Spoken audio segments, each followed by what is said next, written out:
প্রিয় শিক্ষার্থীরা ও শ্রোতা, আসসালামু আলাইকুম।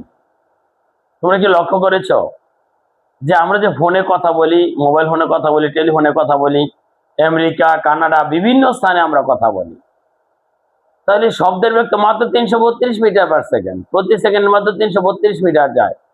তাহলে আমরা আমেরিকা কথা বলি কিভাবে এত ন্যানো সেকেন্ডের মধ্যে? কখনো কি লক্ষ্য করেছো? কারণ শব্দের বেগ 332 মিটার/সেকেন্ড। এই শব্দটা আমেরিকা গিয়ে আবার ফিরে আসতে 26 ঘন্টা সময় লাগে ভাই। অথচ আমরা কথা বলে মনে হচ্ছে দেয়ালের পাশ থেকে কেউ কথা বলছে। এর কারণ কি? তোমরা একটু চিন্তা করো তো, গেস করো তো।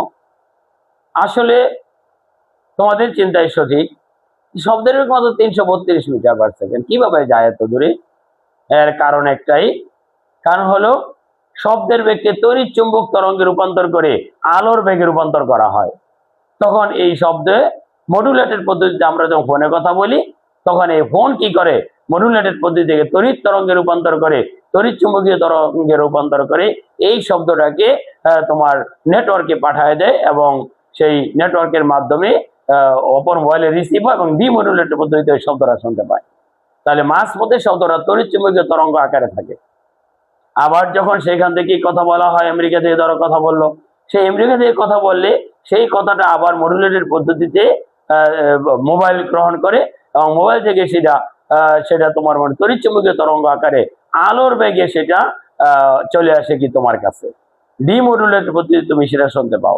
অর্থাৎ আলোর বেগ হচ্ছে 3,00,000 কিলোমিটার, আর শব্দের বেগ 332 মিটার। এই জন্য শব্দের বেগকে তড়িৎ চুম্বক তরঙ্গে রূপান্তর করে শব্দকে আলোর বেগে প্রেরণ করা হয়।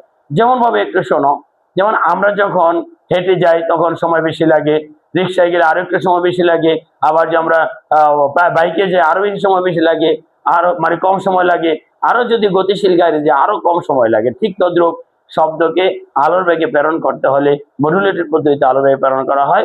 এই জন্য আমরা দূর দূরান্ত থেকে শব্দ শুনতে পাই এবং ছবি দেখতে পাই। সবগুলি তড়িৎ চুম্বকীয় তরঙ্গের খেলা। আমরা সূর্য থেকে যে আলোক রশ্মি পেয়ে থাকি, এটা টোটালি তড়িৎ চুম্বকীয় তরঙ্গ। এই তরঙ্গ আকারে কি আমরা যখন মডুলেটেড পদ্ধতিতে শব্দকে তরঙ্গে রূপান্তর করা হয়, তখনই আমরা মডুলেটেড পদ্ধতিতে শব্দকে তড়িৎ তরঙ্গে রূপান্তর করি।